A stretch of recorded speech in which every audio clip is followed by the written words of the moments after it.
di bantaran itu? Saya nggak tahu jumlah rumahnya berapa, tetapi yang penting bagi saya proyek ini harus berjalan.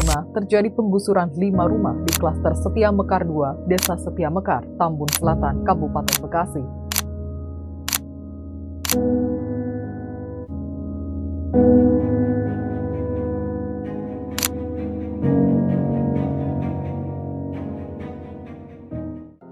Berikut adalah data jumlah korban yang terdampak banjir dari tahun ke tahun di Kabupaten Bekasi. Kebanjiran terus bisa nggak banjir lagi, kering. Bisa nggak banjir. Jadi memang sebelumnya itu di sini banjirnya benar-benar bisa dikatakan 3 kali banjir, Pak. 3 kali 3 banjir. kali banjir, 3 kali kerendam rumah. Banyak pohon kayu, ini air nggak jalan. Nggak jalan ya. Iya. Jadi air menep, jadi air dari sono masuk, pulang ini penuh air. Memang sebelumnya berarti di bantaran yang sekarang dirapikan ini, dinormalisasikan, memang Warung-warung mulu. oh berarti sebelumnya warung-warung. Warung, banyak warung, Pak. Ini tadi sih batas ini. Ini mau habis gali aja terus. Gali, terus warung buru-buruin semua, habis sama doser. Dosa. Iya. Tapi warung itu maksudnya kok bisa gitu terbangun di bantaran sungai yang seharusnya tidak terbangun? Kan nggak diurus, Pak. Oh tadinya nggak diurus. Berdasarkan data-data yang kami kumpulkan dari berbagai sumber, menurut Kepala Desa Srijaya, Bapak Chani Hermansyah menyebut tindakan yang dilakukan oleh Deddy Mulyadi tersebut otoriter karena melakukan penggusuran secara mendadak tanpa mengikuti prosedur yang benar. Namun pihaknya mendukung upaya penggusuran tersebut, namun harus sesuai dengan prosedur dan memperhatikan sisi kemanusiaan serta meminta adanya ganti rugi bangunan. Sementara itu, Camat Tambun Utara, Bapak Najimuddin menyebut bahwa seluruh bangunan yang berdiri di atas lahan Perum Jasa Tirta tidak berizin. Selain itu, ia juga memastikan tidak ada kompensasi bagi para warga yang ditertibkan. Kepala Dinas Sumber Daya Air Provinsi Jawa Barat, Bapak Diki Ahmad Siddiq mengatakan kegiatan ini merupakan bagian dari arahan Gubernur Jawa Barat. Ia menuturkan bangunan-bangunan liar di lokasi ini hampir tidak semua memiliki izin, maka harus ditertibkan untuk mengaktifkan kembali fungsi sempadan irigasi sesuai peruntukan. Kalau ditanya letter luck salah, ya pasti salah ya.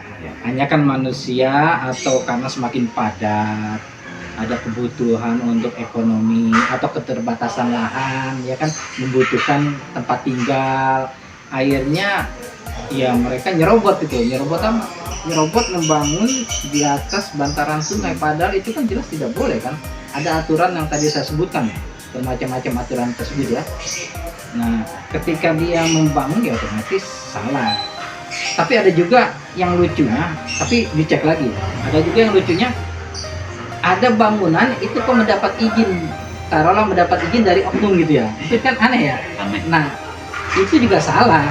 Sekalipun misalkan dalam tanda kutip seandainya ada pun mungkin nggak ada ya. Seandainya ada, kemudian dia argumen saya punya IMB, nah itu prosesnya pasti salah. Kalau proses salah berarti kan IMB-nya juga kan salah ya. Jadi nggak bisa dia berlindung seperti itu masyarakat yang membangun bangunan di atas bantaran sungai, karena itu kan sangat mengganggu. Iya, sebenarnya bukan kecolongan ya, mungkin pengawasannya diakui atau tidak pasti ada kekurangan, atau bisa jadi kucing-kucingan gitu kan. Ketika ada pengawasan kabur, kemudian bangun lagi. Untuk bangunan yang tidak itu ya permanen, itu kan bisa cepat tuh bangunnya. Tapi kalau yang permanen sih pasti butuh waktu lama ya.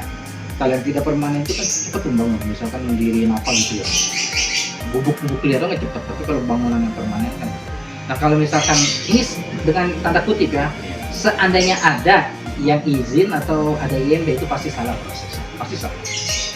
Atau misalkan izin, tapi itu mungkin izin dengan secari kertas bisa jadi ya. Kan nanti tinggal dicek kasusnya di mana oleh ya yang ngurusin dari tingkat pemerintahan terendah lah. Saya nggak mau sebutkan apa gitu ya, tingkat yang terendah itu mungkin ada oknum gitu kan, kasih izin boleh, itu salah. Ya begini ya, sungai atau aliran sungai itu kan bagian dari alam yang tentunya mesti kita jaga, kita lestarikan karena fungsinya kan banyak ya. Ya terutama buat manusia atau masyarakat itu sendiri. Kalau jadi kan menjaga nih sungai itu ya, kalau kita lestarikan, kita jaga, dia menjaga fungsi hidrologis. Banjir, kering, itu kan terjaga kan. Kalau air banyak nggak kebanjiran, kalau lagi musim kering ada cadangan air ya kan gitu kan. Kemudian ekologis juga, ikan dan sebagainya ya kan. Kalau tercemar ikannya pada mati kan. Tapi kalau bagus kan ikannya banyak hidup. Kemudian ekonomi sungai itu bisa hidup. Ya sungai kan besar karena enggak apa sih, kalau laut kan abrasi ya, terkikis lah, makin kecil. Itu kan bisa ada perahu jalan jadi enak kan, nggak tersangkut-sangkut sama sampah. Ini kan perahu, kemudian transportasi maksudnya, kemudian orang juga bisa ambil ikan, pasirnya juga bisa banyak. Ini kan pasir tapi isinya sampah dulu ya dan sebagainya. Nah itu ekonomi sungai itu banyak, bisa jadi wisata sungai itu, ya kan? Iya dong, kalau bagus kan ditata sama pemerintah kota atau pemerintah daerah, itu kan jadi pariwisata ya. Apalagi orang wisata kan mahal. Kalau wisata yang sungai itu kan wisata rakyat kecil. Proses penggusuran juga sempat diwarnai dengan protes dari para pemilik bangunan liar. Menurut penuturan salah satu korban penggusuran bangunan liar, Bapak Munadi, menuturkan penggusuran tersebut tidak sesuai dengan prosedur karena tidak adanya pemberitahuan. Hal ini terlihat dalam praktik Deddy Mulyadi yang langsung menertibkan bangunan liar tanpa terlebih dahulu membahasnya secara formal di parlemen daerah.